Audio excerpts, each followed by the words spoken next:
ആത്മാവുടരും നിമിഷം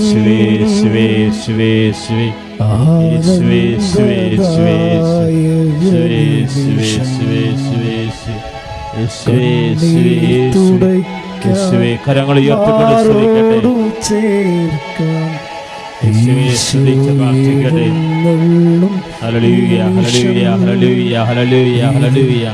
ആരാധനയുടെ നിമിഷം ആരാധിച്ചിടുന്നു ഹല്ലേലൂയ. പരിശുദ്ധ പരമ ദിവ്യകാരുണ്യത്തിന് എന്നേരവും ആരാധനയും എന്നേരവും സ്തുതിയും എന്നേരവും പുകഴ്ചയും ഉണ്ടായിരിക്കട്ടെ. യേശുവേ ആരാധന, യേശുവേ ആരാധന. കരങ്ങൾ വീശി, കൈകൾ വീശി പാടി നമിക്കുന്നു ഞങ്ങൾ, ആരാധിച്ചിടുന്നു ഞങ്ങൾ, പാടി നമിക്കുന്നു ഞങ്ങൾ. എല്ലാവരും ആരാധിച്ചിടുന്നു ഞങ്ങൾ, പാടി നമിക്കുന്നു ഞങ്ങൾ. ആരാധന, കരങ്ങൾ വീശി, ആരാധന, കരങ്ങൾ വീശിക്കൊണ്ട് യേശുവേ ആരാധന, യേശുവേ ആരാധന, ആരാധന, യേശുവേ ആരാധന, ആരാധന, യേശുവേ ആരാധന, യേശുവേ ആരാധന, ആരാധന, ആരാധന, യേശുവേ ആരാധന. അമ്മേ പരിശുദ്ധമേ, അമ്മേ പരിശുദ്ധമേ, ദൈവമാതാവേ, ദൈവമാതാവേ, കൃപാസനത്തിലൂടെ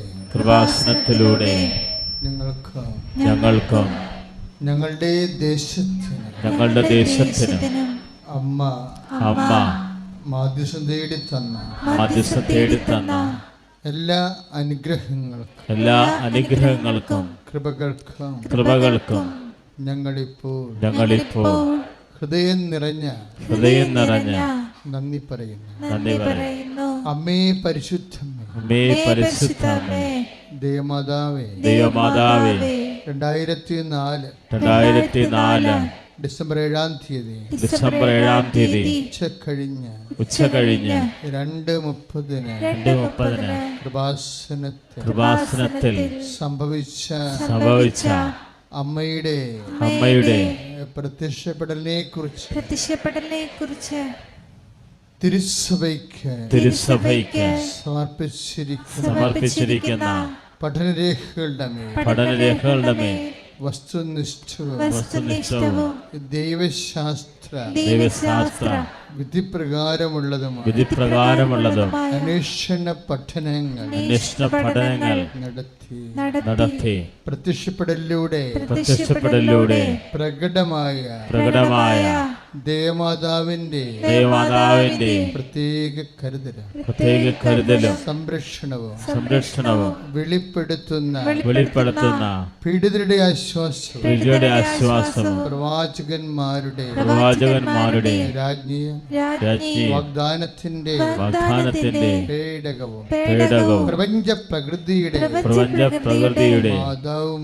മാതാവുമായ പരിശുദ്ധ അമ്മയുടെ ഭക്തി തിരുസഭയിൽ കൂടുതൽ പ്രചരിച്ച് ജീവിതത്തിന്റെ ദുരന്ത അവസ്ഥകളിൽ അകപ്പെട്ട് കഴിയുന്ന അനേകായിരം മക്കൾക്ക് ദൈവത്തിന്റെ സാന്നിധ്യവും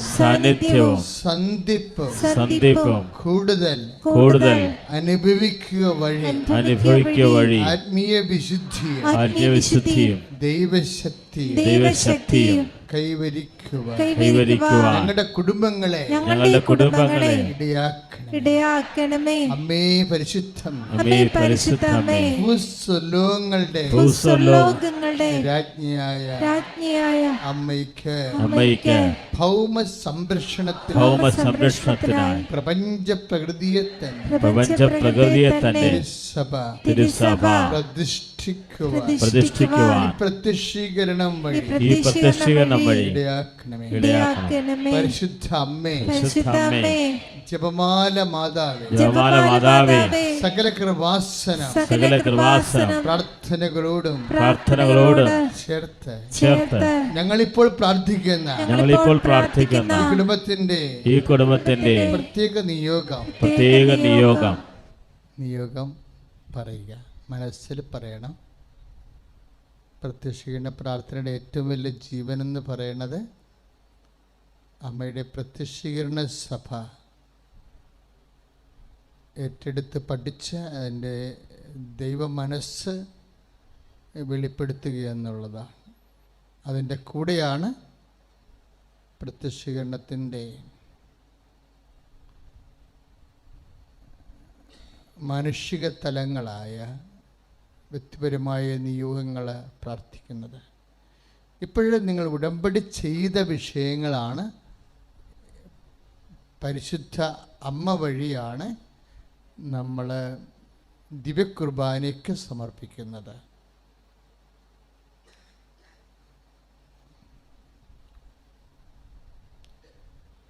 ഉടമ്പടി മക്കൾ വെച്ച പ്രാർത്ഥന ആവശ്യങ്ങൾ ചില എന്നോട് സങ്കടപ്പെട്ടൊക്കെ പറഞ്ഞിട്ടുണ്ട്. ഞങ്ങളുടെ കാര്യം അച്ഛൻ മറന്നു പോകുന്നെന്ന്. അതായത് ഒത്തിരി കാര്യങ്ങൾ പ്രാർത്ഥിക്കുമ്പോൾ ചില ഒറ്റപ്പെട്ട കാര്യങ്ങൾ വിട്ടുപോകും. അപ്പം അതുകൊണ്ടാണ് ഈ സമയം പ്രത്യേകം തരണത്. കാര്യം 10,000-കണക്കിന് സങ്കടങ്ങളാണ് മനുഷ്യർക്കുള്ളത്. ഇപ്പം എല്ലാം ഇവിടുത്തെ അരമണിക്കൂറിനുള്ളിൽ നമുക്ക് ഓർത്തെടുക്കാനും പറയാനും ചിലപ്പോൾ പറ്റത്തില്ല. മനഃപൂർവ്വമില്ല, സമയത്തിൻ്റെ പരിമിതി, പിന്നെ അച്ഛൻ്റെ ഓർമ്മയിൽ കിട്ടണം. അപ്പം അതുകൊണ്ട് ഇപ്പം ചെയ്യേണ്ടത് ഏറ്റവും നല്ലൊരു സമയമാണ്. അച്ഛൻ്റെ മുമ്പിൽ നിൽക്കുന്ന നിങ്ങൾ മാത്രമല്ല, ഈ ശുശ്രൂഷ ലൈവായി എപ്പോഴെല്ലാം കൂടുന്നുവോ അവരെല്ലാവരും ഈ സമയത്ത് അവരുടെ ജീവിതാവശ്യങ്ങൾ, നമ്മുടെ നിയോഗങ്ങൾ പരിശുദ്ധ അമ്മ വഴി ദിവ്യകുർബാനയ്ക്ക് പ്രാർത്ഥനാപൂർവ്വം സമർപ്പിക്കുക.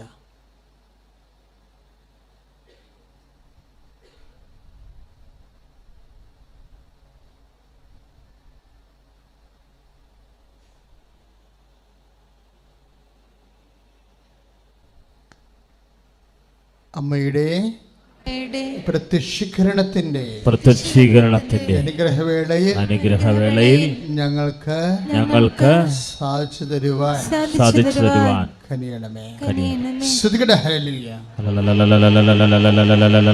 കരങ്ങൾ ഉയർത്തിക്കൊണ്ട് സ്തുതിക്കട്ടെ.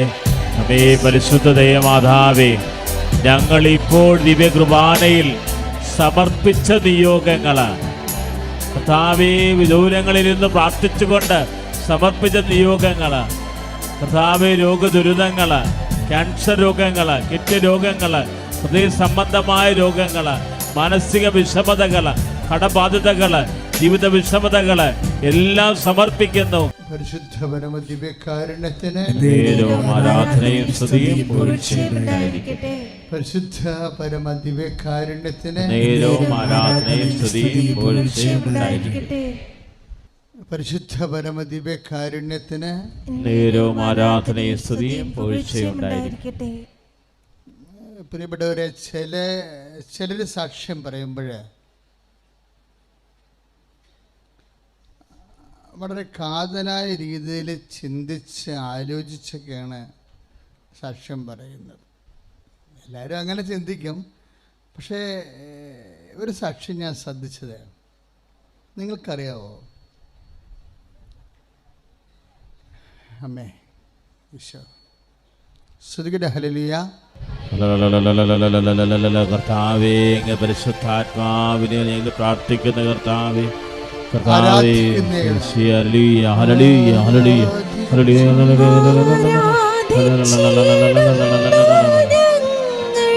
കരങ്ങൾ വീശി പാടി നമിക്കുന്നു ഒരുമിച്ച് പാടുക. ആരാധിച്ചിടുന്നു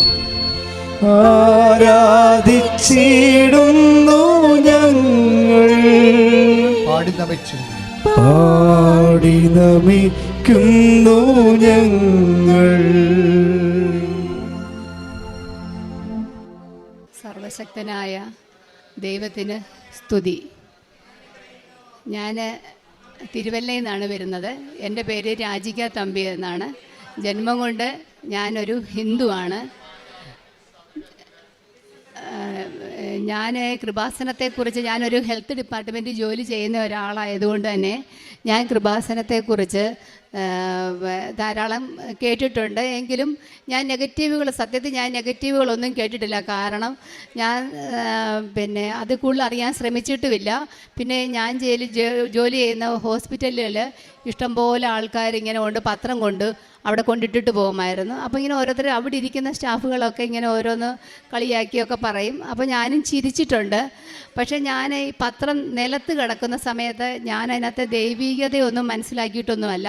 ഒരു പത്രമാണല്ലോ, അത് പിന്നെ നമുക്കൊരു പൊതിയാനെങ്കിലും ഉപയോഗിക്കാമല്ലോ എന്നുള്ള ഒരു ഇതിൽ ഞാൻ എടുത്ത് എൻ്റെ ക്യാബിനകത്ത് വെക്കുമായിരുന്നു. അപ്പം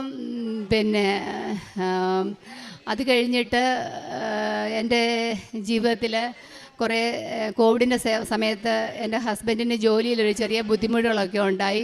കുറേ വീട് പണിയൊക്കെ കഴിഞ്ഞ് കുറേ സാമ്പത്തികമായിട്ട് കുറേ ബുദ്ധിമുട്ടുകളൊക്കെ അനുഭവിച്ച സമയത്ത് എൻ്റെ അമ്മയുടെ ജ്യേഷ്ഠത്തിയുടെ മകൾ ഇതുപോലെ കൃപാസനത്തെക്കുറിച്ച് എന്നോട് പറഞ്ഞു. അപ്പം എൻ്റെ മനസ്സിൽ ഒരു തോന്നലുണ്ട് എവിടെ ഒന്ന് പോയാലോ എന്ന്. പക്ഷേ എൻ്റെ മൂത്ത മകൾ ശക്തമായിട്ട് എന്നോട് എതിർത്തു. അതിന് പോകണ്ട, ആവശ്യമില്ലാത്ത കാര്യത്തിന് പോകരുത്, ഇങ്ങനെ പത്രമൊക്കെ ആൾക്കാർ അലക്കി കുടിക്കുകയൊക്കെ ചെയ്യുന്നതാണ്, അങ്ങനെ പോകരുതെന്ന് അവളെന്നോട് ഭയങ്കര നിർബന്ധമായിട്ട് പറഞ്ഞു. പിന്നെ മക്കൾ രണ്ടുപേരും ഇത് ഇളയ മോളാണ് ഈ നിൽക്കുന്നത്. ഞങ്ങൾ രണ്ടുപേരും ഹസ്ബൻഡ് വെളിയിലായതുകൊണ്ട് ഞാൻ പിള്ളേർ പറയുന്നതിന് അപ്പുറമായിട്ടൊന്നും ചെയ്യാറുമില്ല.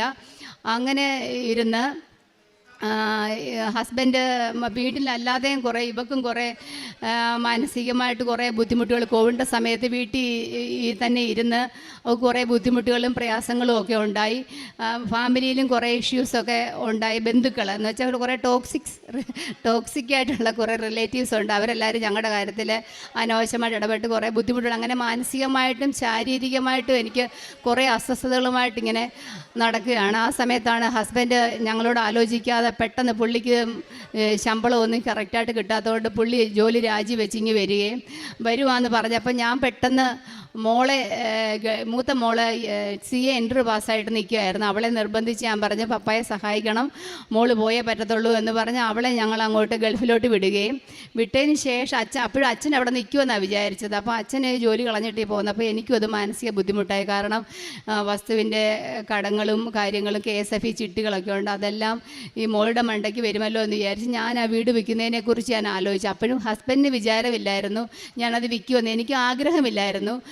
പിന്നെ അത് വിൽക്കാൻ വേറൊരു സാഹചര്യം ഉള്ളതെന്ന് പറഞ്ഞാൽ സാമ്പത്തികം മാത്രമല്ല, എനിക്ക് ശാരീരികമായിട്ട് കുറേയേറെ അസ്വസ്ഥതകളുണ്ടായിരുന്നു. എൻ്റെ മുട്ടിൻ്റെ മടക്കിന് ഒരു സിസ്റ്റ് ഉണ്ടായിരുന്നു. ബേക്കേഴ്സ് സിസ്റ്റ് എന്നാണ് അതിന് പറയുന്നത്. അത് വർഷങ്ങളായിട്ട് എൻ്റെ ഞാൻ ജനിച്ചപ്പം മുതലേ എൻ്റെ കാലിൽ ചെറിയൊരു വളവുണ്ടായിരുന്നു. 6ാം ക്ലാസ്സിൽ പഠിക്കുന്ന സമയത്ത് ഒരു മുഴ പോലെ വന്ന് അത് ചവ്വെന്നാണ് പറഞ്ഞത്. അതെടുത്ത് ഓപ്പറേഷൻ ചെയ്ത് കളഞ്ഞ് എൻ്റെ കാലിൽ ഭയങ്കര കഴപ്പൊക്കെ ഉണ്ടായിരുന്നു. എങ്കിലും ജീവിത പ്രശ്നങ്ങളും ജോലിക്ക് പോകേണ്ടത് കൊണ്ടുമൊക്കെ നമ്മളതിനെ ആ രീതിയിൽ നിസ്സാരമായിട്ട് കണ്ടു. അത് കഴിഞ്ഞ് വീടിൻ്റെ പണിയും കാര്യങ്ങളുമായി ഓവർ സ്ട്രെയിൻ എടുത്തിട്ട് ഒരു 8, 9, 10, 12 വർഷത്തോളമായെന്ന് തോന്നുന്നു. എനിക്കത് ഭയങ്കരമായിട്ട് കലശലായിട്ട് വേദനയായിരുന്നു. കുറച്ച് നേരം ജോലി ചെയ്ത് കഴിഞ്ഞാൽ പിന്നെ എനിക്ക് നിൽക്കാനും വയ്യ, ഭയങ്കര ബുദ്ധിമുട്ടാണ്. ഞാൻ താമസിക്കുന്ന സ്ഥലമാണെങ്കിലും തട്ടുഭൂമിയായിരുന്നു. അപ്പം മേളിലോട്ടും താഴോട്ടും കയറി ഇറങ്ങണം, റോഡിൽ നിന്നായാലും ഒരു ഇറക്കം, പിന്നെ മേളിലോട്ടൊരു കയറ്റം, പിന്നെ വീടും ഒരു ഇറക്കത്തിൽ. അങ്ങനെ എല്ലാം കൊണ്ടും എനിക്കതെന്ന് ആ സ്ഥലം അങ്ങ് കൊടുക്കാമെന്നൊരു തോന്നലുണ്ടായി. അങ്ങനെ ഞങ്ങൾ തിരുവല്ല താമസിക്കാൻ വന്നു. ഹോസ്പിറ്റലിനടുത്തായിട്ടാണ് താമസിക്കുന്നത്. അപ്പം ഹസ്ബൻഡിനാണെങ്കിൽ അവിടെ കിൻഫ്രായിലെ ഒരു ജോലി ശരിയാവുകയും അദ്ദേഹം ജോലിക്ക് പോയിക്കൊണ്ടിരിക്കുക.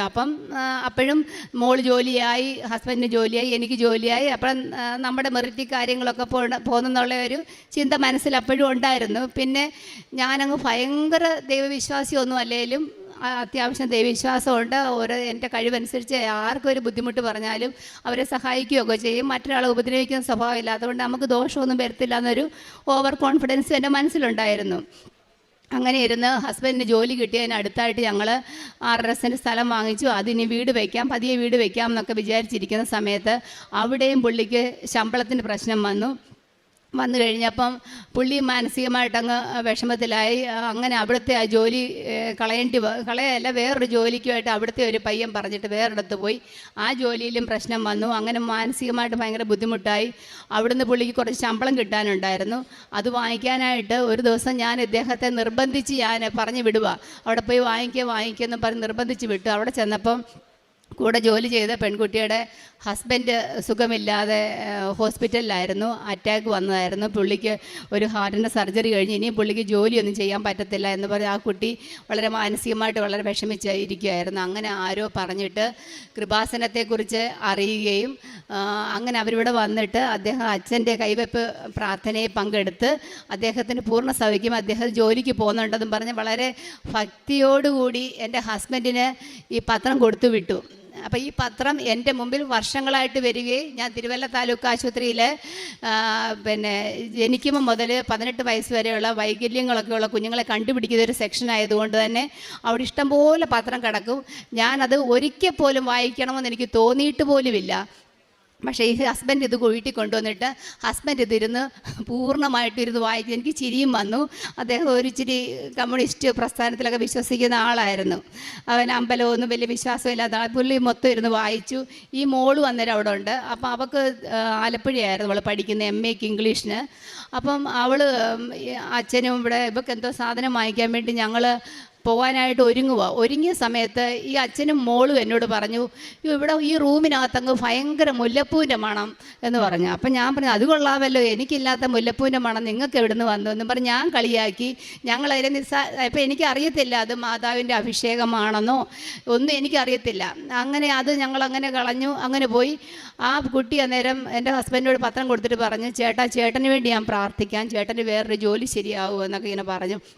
അങ്ങനെ ഇരിക്കുന്ന സമയത്ത് അപ്രതീക്ഷിതമായിട്ട് പുള്ളിക്ക് അത് ഈ ഒരു വാട്സപ്പ് ഗ്രൂപ്പിലൂടെ ഒരു ജോലിയുടെ അവസരം വരികയും അദ്ദേഹം അങ്ങനെ അവിടെ ജോലിക്ക് പോവുകയൊക്കെ ചെയ്തു. അപ്പോൾ എൻ്റെ മനസ്സിൽ എവിടെയോ ഒരിത് ആ കുട്ടി ഇങ്ങനെ പറയുകയും ചെയ്തു, നമുക്കത് സംഭവിക്കുകയും ചെയ്തല്ലോ, എന്നാൽ പിന്നെ നമുക്ക് അവിടെ വരെ ഒന്ന് പോയാൽ കൊള്ളാമെന്ന് ഒരാഗ്രഹം. അപ്പോൾ എന്നോട് പണ്ട് 2-3 വർഷം മുമ്പ് പറഞ്ഞ അമ്മയുടെ ജ്യേഷ്ഠത്തിയുടെ മോളോട് ഞാൻ പറഞ്ഞു, ചേച്ചി നമുക്ക് കൃപാസനം വരെ ഒന്ന് പോകണം, ചേച്ചി അങ്ങയുടെ കൂടെ വരാമോ എന്ന് ചോദിച്ചു. അപ്പോൾ പറഞ്ഞു വരാമെന്ന് പറഞ്ഞു. അങ്ങനെ ഞങ്ങൾ ഇവിടെ വരെ വന്നു. അപ്പം വന്നപ്പോഴും ഞാൻ ഹസ്ബൻഡിനെ കുറ്റപ്പെടുത്തിക്കൊണ്ടിരിക്കുമായിരുന്നു. ആലോചിക്കാതെ കണ്ട് ജോലി കളഞ്ഞിട്ട് വന്നു, ഇപ്പം എന്തെല്ലാം ബുദ്ധിമുട്ട് അനുഭവിക്കാൻ പുള്ളിയെ കുറ്റപ്പെടുത്തിക്കൊണ്ടിരിക്കുക ഇവിടെ വണ്ടിയെ ഇവിടെ വരുന്നിടം വരെ. അങ്ങനെ ഇവിടെ വന്നപ്പോഴും എനിക്ക് ഒരു പള്ളിയുടേതായ ഒരു ഫീൽ ഇവിടെ വന്നപ്പോൾ തോന്നിയില്ല. ഇങ്ങനെ ഇവിടെ സാക്ഷ്യം എഴുതിയേക്കുന്നത് കണ്ടപ്പോഴേ എനിക്ക് പറഞ്ഞു, ഞാൻ എൻ്റെ വീട്ടിലെ പ്രശ്നങ്ങളൊന്നും ഇങ്ങനെ വന്ന് പറയത്തൊന്നുമില്ല, ദൈവത്തിന് അനുഗ്രഹം ഉണ്ടെങ്കിൽ ശരി, ഞാൻ വരുന്നില്ല എന്നാ ഫസ്റ്റ് എനിക്ക് തോന്നിയ തോട്ട്. പിന്നെ ഞാൻ പറയുകയും ചെയ്തു, ഇവിടെ ഭയങ്കര വരുമാനമൊക്കെ അതല്ലോ, ഈ പത്രം വാങ്ങിച്ചുകൊണ്ട് പോയാൽ തന്നെ നല്ല കാശ് കിട്ടുമല്ലോ, ഇവിടേക്ക് എൻ്റെ മനസ്സിൽ ചിന്തകൾ വന്നത്. ഇതെല്ലാം കഴിഞ്ഞ് ഞങ്ങൾ ഇവിടുന്ന് പോയി. അപ്പം ഞാൻ വേറൊരു റീസൺ ഉണ്ടായി, ഉടമ്പടി എടുക്കാൻ ഞാൻ വേറെ റീസൺ ഉണ്ടായിരുന്നു. ഈ മോളുടെ ഒരു ഫ്രണ്ടിൻ്റെ കല്യാണത്തിന് വേണ്ടി ഞങ്ങൾ ടിക്കറ്റ് എടുത്തേക്കുമായിരുന്നു മലപ്പുറത്ത് പോകാൻ വേണ്ടിയിട്ട്. അപ്പം ഞാൻ ഓർത്തു ടിക്കറ്റ് ക്യാൻസലാക്കി അത്രയും പൈസ നഷ്ടമാകുമല്ലോ, അതുകൊണ്ട് ഇനിയും പോയിട്ട് വന്നിട്ട് ഞാൻ ഉടമ്പടി എടുത്തത് കൃത്യമായിട്ട് എനിക്ക് പാലിക്കണമെന്ന് നിർബന്ധമുണ്ടായിരുന്നു. അങ്ങനെ ഇവളും ഞാനും കൂടെ ടിക്കറ്റെല്ലാം എടുത്ത് നേരത്തെ ഓൾറെഡി ബുക്ക് ചെയ്തതായിരുന്നു, വെയിറ്റിങ്ങിലായിരുന്നു. അപ്പം ഞാനെല്ലാം പാക്ക് ചെയ്ത് ഇവിടെ ആലപ്പുഴ പഠിക്കുന്നത്, ഞാൻ ആലപ്പുഴ ഇവിടെ ഹോസ്റ്റലിൽ വന്ന് കയറിയപ്പോൾ ഇവൾ പറയുന്നത്, അമ്മേ ടിക്കറ്റ് ക്യാൻസലായി എന്നാണ്.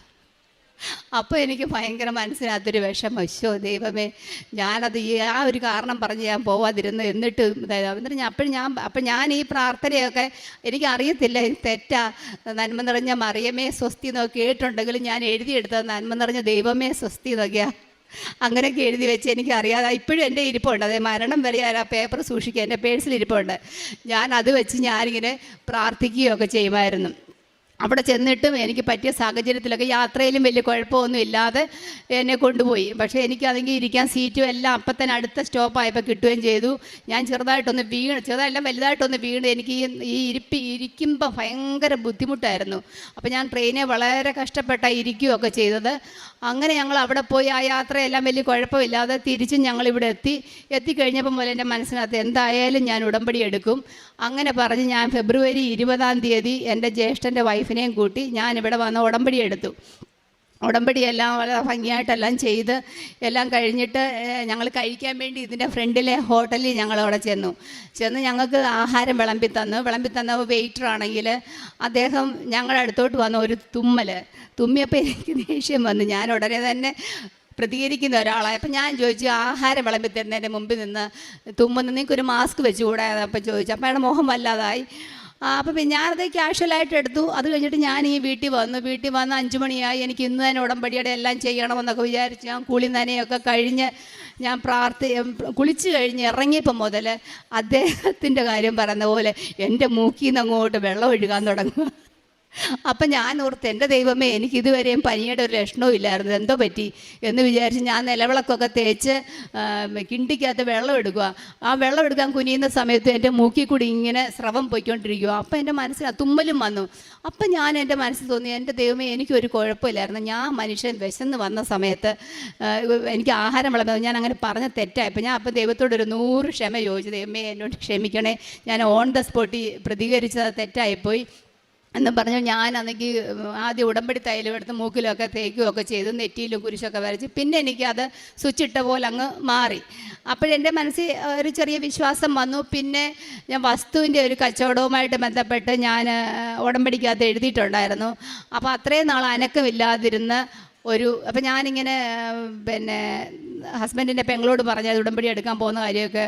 അപ്പം ഞാൻ ഓർത്ത് എന്നാൽ ചായ ഇട്ടിട്ട് വന്നിട്ട് പ്രാർത്ഥിക്കാം എന്നും പറഞ്ഞ് ഞാൻ അവിടെ നിൽക്കുന്ന സമയത്ത് എൻ്റെ മൊബൈലിൽ ബെല്ലടിക്കുന്ന സമയത്ത് എന്നോ കൊണ്ടിരുന്ന ഒരാൾ വിളിച്ച് വസ്തുവിൻ്റെ കച്ചവടം ആയോ എന്ന് ചോദിച്ച് വിളിക്കും. എൻ്റെ വസ്തുവിൻ്റെ കച്ചവടം ഇതുവരെ നടന്നിട്ടില്ല, പക്ഷേ എനിക്കത് ഭയങ്കര ഒരു അനുഭവമായിരുന്നു.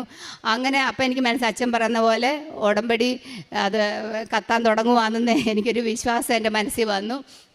അത് കഴിഞ്ഞിട്ട് 20-ാം തീയതിയാണ് ഉടമ്പടി എടുത്ത്. 25-ാം തീയതി ചൊവ്വാഴ്ച അച്ഛൻ്റെ ഒരു ധ്യാനം ഞാൻ ഓൺലൈനിൽ കൂടിക്കൊണ്ടിരിക്കും. ഇവരാരുമില്ല, ഞാൻ തന്നെ ഉള്ളൂ. ഞാനത് കൂടിക്കൊണ്ടിരിക്കുന്ന സമയത്ത് അച്ഛൻ പറയുന്നുണ്ട്, നിങ്ങൾക്ക് വേദനയുള്ള ഭാഗത്തെല്ലാം കൈവെക്കുക. അപ്പോൾ എനിക്ക് തലവേദനയുണ്ട്, എനിക്ക് മൈഗ്രെയിൻ്റെ പ്രശ്നമുണ്ട്, എനിക്ക് പിന്നെ ഈ മെനോപ്പോസിൻ്റെ കുറേ ബുദ്ധിമുട്ടുകളുണ്ട്, നടുവിന് വേദനയുണ്ട്, മുട്ടിന് വേദന വെക്കണമെങ്കിൽ എൻ്റെ ശരീരത്ത് മൊത്തത്തിൽ വെക്കണം, അതേപോലത്തെ അവസ്ഥയാണ്. എന്നാലും പറ്റുന്ന പോലൊക്കെ വെച്ച് എനിക്ക് പറ്റുന്ന രീതി പ്രാർത്ഥിക്കുകയും ചെയ്തു. അപ്പോൾ അതിനു മുമ്പ് വേറൊരു സംഭവം ഉണ്ടായി. ഞാൻ ഉടമ്പടി എടുത്തിട്ട് വീട്ടിൽ വന്നു കഴിഞ്ഞിട്ട് എനിക്ക് ക്രിസ്തീയ പ്രാർത്ഥന ഭയങ്കര ഇഷ്ടമാണ്. ക്രിസ്തീയ പ്രാർത്ഥനകളൊക്കെ നമുക്ക് ഭയങ്കര ഒരു അഭിഷേകം തരുന്ന പോലെയാണ് പ്രാർത്ഥനകൾ. പണ്ട് മുതലേ എനിക്കിഷ്ടമാണ്.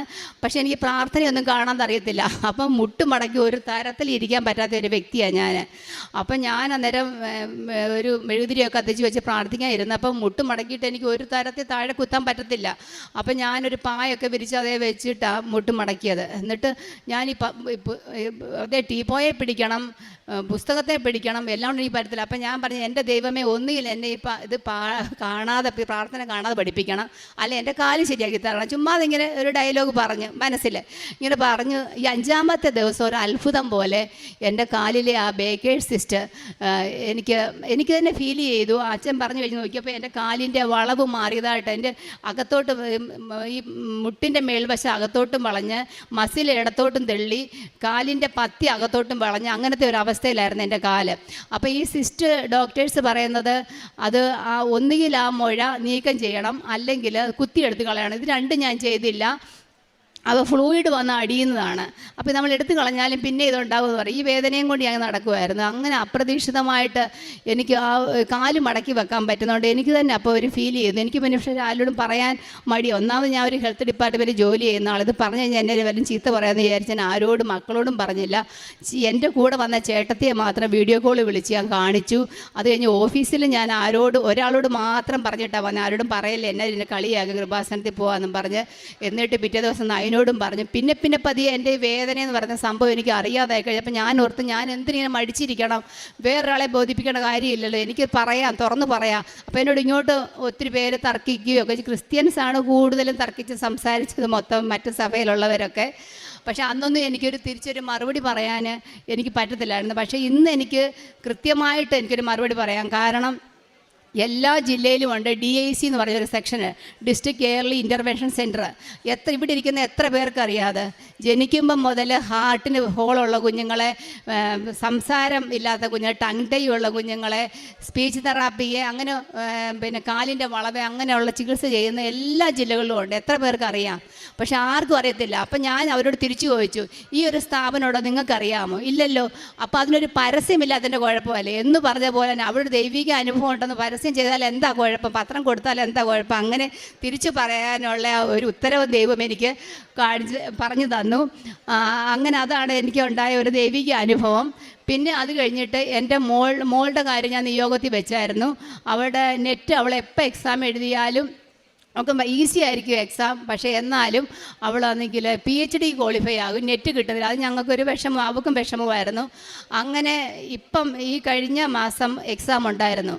അവൾ സെൻറ്റർ വെച്ചത് പിന്നെ ചെങ്ങന്നൂരാണ്. ചെങ്ങന്നൂർ ഒരിക്കലും വെക്കുന്നതല്ല. ഒന്നുകിൽ അവൾ അടൂരോ പിന്നെ കല്ലൂപ്പാറയോ ആലപ്പുഴയോ തിരുവനന്തപുരമൊക്കെ വെക്കുന്നത്. അവൾ ഒരിക്കലും പതിവില്ലാതെ ചെങ്ങന്നൂർ ഏറ്റവും അടുത്ത് വെച്ചു. പിന്നെ എല്ലാം ഈ അടുത്തടുത്ത പ്രദേശങ്ങളാണ് വെച്ചത്. പക്ഷേ അവൾക്ക് ഹോൾ ടിക്കറ്റ് വന്നപ്പം തമിഴ്നാട്ടിൽ അവൾ അങ്ങ് ആകെ വിഷമിച്ച് അങ്ങ് ഡൗണായി. എനിക്കൊരു വിഷമവും ഇല്ലായിരുന്നു. ഞാൻ ഓർത്തേക്ക് തമിഴ്നാട്ടിൽ പോയി പ്രേക്ഷിത പ്രവർത്തനം ചെയ്യാമല്ലോ.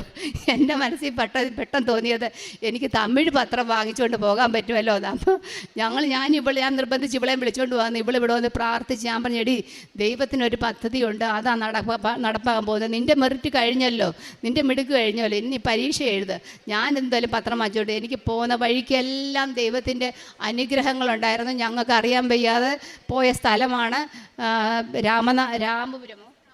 രാമനാഥപുരം എന്ന് പറഞ്ഞ സ്ഥലമായിരുന്നു.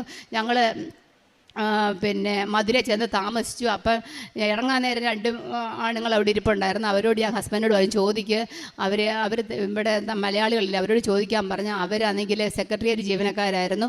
അവർ മാതാവ് നമ്മുടെ കൂടെ വിട്ടതുപോലെ ഞങ്ങളെ കൂടെ വിളിച്ചുകൊണ്ട് പോയി ഞങ്ങൾക്ക് റൂം എടുത്ത് തരുകയും ഞങ്ങളുടെ സുഖാന്വേഷണങ്ങൾ വിളിച്ച് പറയുകയും ഞങ്ങൾക്ക് പോകുന്ന വഴിക്കും എല്ലാം അതുപോലെ അനുഗ്രഹമായിരുന്നു. അപ്പം ഞാൻ പറഞ്ഞ അമ്മേ, ഞാൻ ഈ സാക്ഷ്യത്തിലെല്ലാം കേൾക്കുന്നുണ്ട്, ഓരോരുത്തർക്കും ഓരോ അനുഗ്രഹങ്ങൾ, ഓരോ അടയാളങ്ങൾ കൊടുക്കുന്നു. അമ്മ എനിക്കും അടയാളം തരണമെന്ന് പറഞ്ഞു.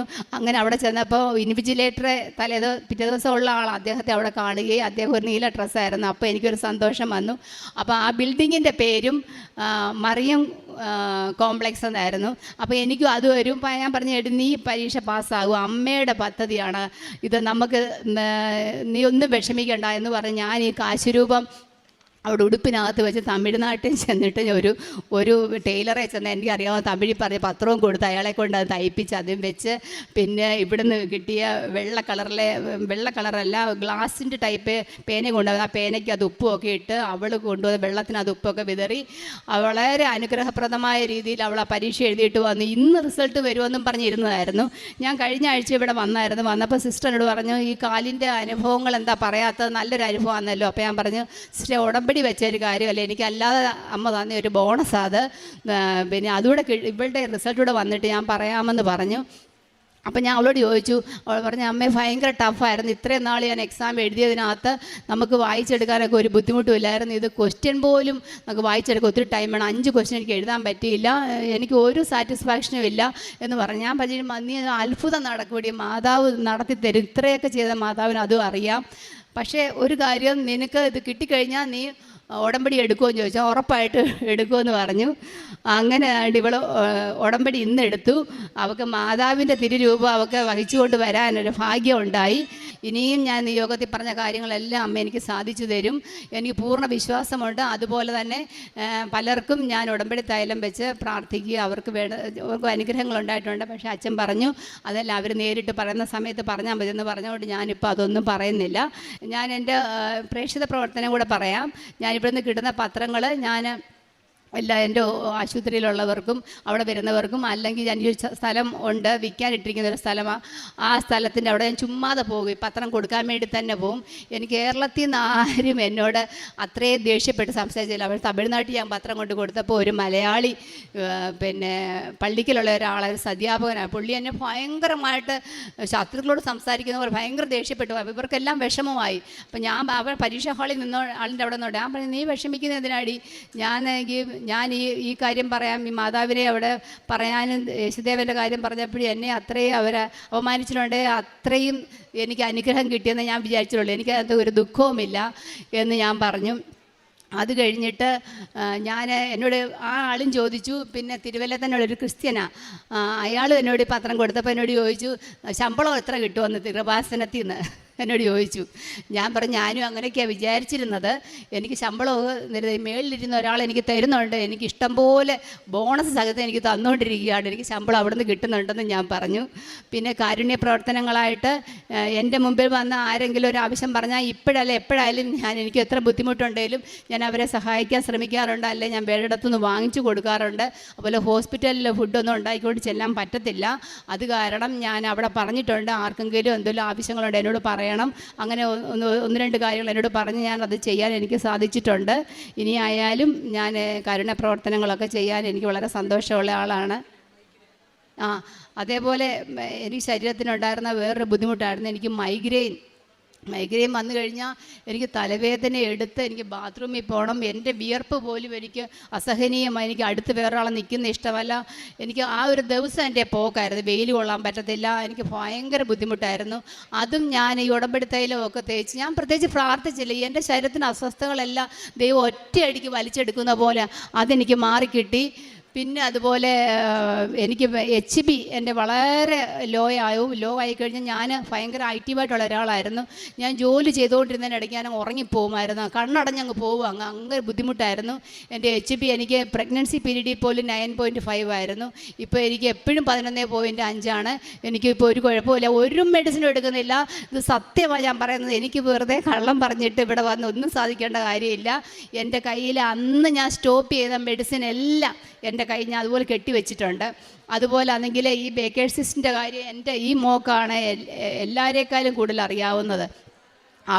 അവളാണെങ്കിൽ പിന്നെ അവൾക്കും അറിയാം, എൻ്റെ ഹസ്ബൻഡിനും എല്ലാവർക്കും അറിയാം. പക്ഷേ ഞാനിത് പൊതുസമൂഹത്തെ ബോധ്യപ്പെടുത്താൻ വേണ്ടി ഞാൻ കഴിഞ്ഞ ദിവസം പോയി സ്കാനിൻ്റെ റിപ്പോർട്ട് എടുത്തതാണ്. അപ്പോൾ ഡോക്ടർ പറഞ്ഞത് ആ സിസ്റ്റ് പൊട്ടിപ്പോയെന്നാണ് പറഞ്ഞത്.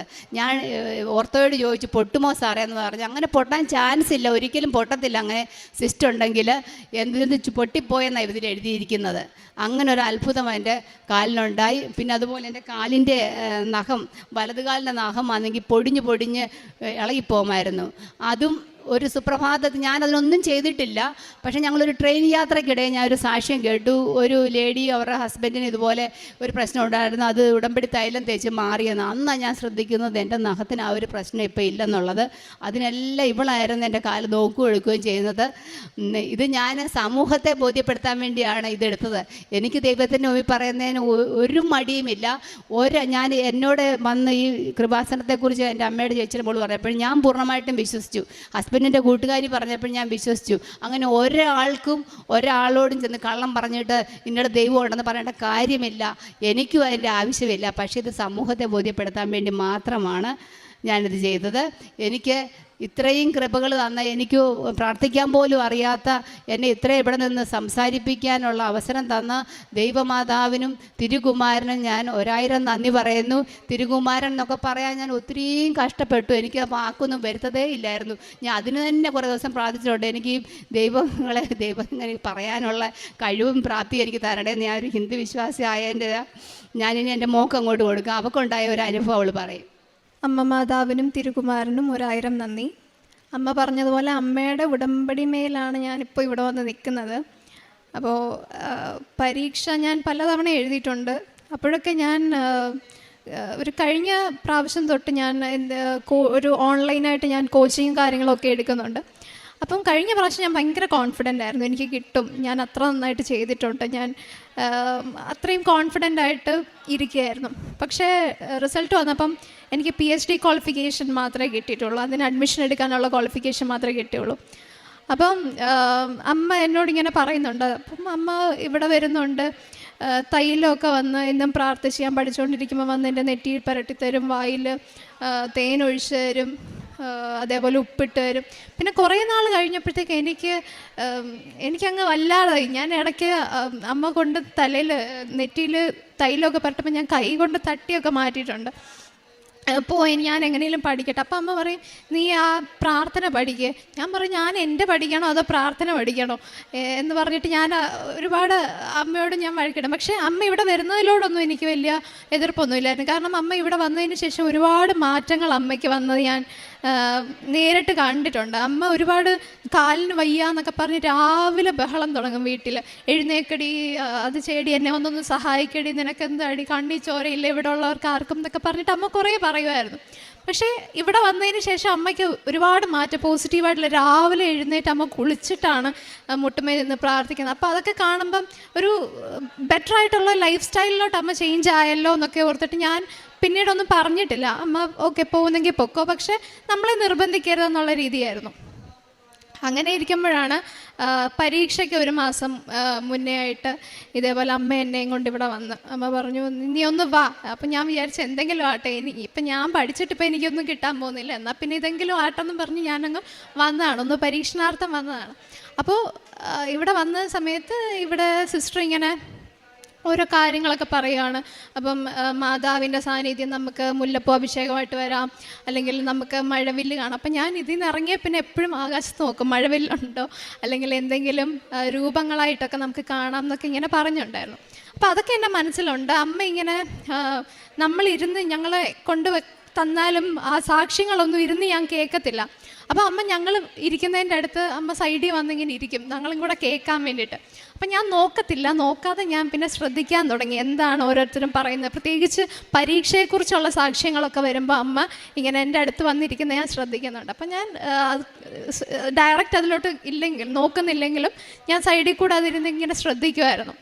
അങ്ങനെ ഇരിക്കുമ്പോൾ ഞാൻ ഈ പറഞ്ഞ പോലെ ഏറ്റവും അടുത്ത് തന്നെ കിട്ടാൻ വേണ്ടി അവിടെ സെൻറ്റർ വെച്ചു. പക്ഷെ ഞങ്ങൾക്ക് കിട്ടിയത് രാമനാഥപുരമാണ്, തമിഴ്നാട്ടിൽ. അപ്പം ഞങ്ങൾ അവിടെ ചെന്ന് ട്രെയിനിൽ പോകുന്ന വഴിക്ക് അമ്മ ഇങ്ങനെ ഒരാൾക്ക് പത്രം കൊടുക്കുന്ന വഴി പുള്ളി പറയുന്നുണ്ട്, കൃപാസനം പോലൊരു പള്ളി ഇവിടെ ഉണ്ട്, മാതാവിൻ്റെ വലിയൊരു പള്ളിയാണെന്നൊക്കെ ഞങ്ങളിങ്ങനെ പറഞ്ഞു.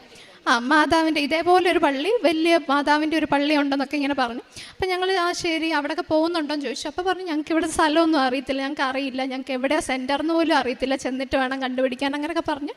ഇങ്ങനെ നമ്മളവിടെ ചെന്നു. ഈ പറയുന്ന പോലെ നമ്മളെ കൊണ്ടുപോകുന്ന പോലെ നമ്മളെ കൈ പിടിച്ചാണ് ആ മനുഷ്യന്, വാ ഞാൻ റൂം എടുത്തു തരാം, നിങ്ങൾ ഒറ്റയ്ക്ക് പോയി കഴിഞ്ഞാൽ അവർ നിങ്ങളെ പറ്റിക്കും, കൂടുതൽ പൈസ വാങ്ങിക്കും, ഞാൻ റൂം എടുത്തു തരാൻ സാരമില്ല എന്നൊക്കെ പറഞ്ഞ് ഞങ്ങളുടെ കൂടെ വന്ന് എല്ലാം സെറ്റ് ചെയ്ത് വന്ന് അങ്ങനെ ഞങ്ങൾ പരീക്ഷയ്ക്ക് ചെന്നു.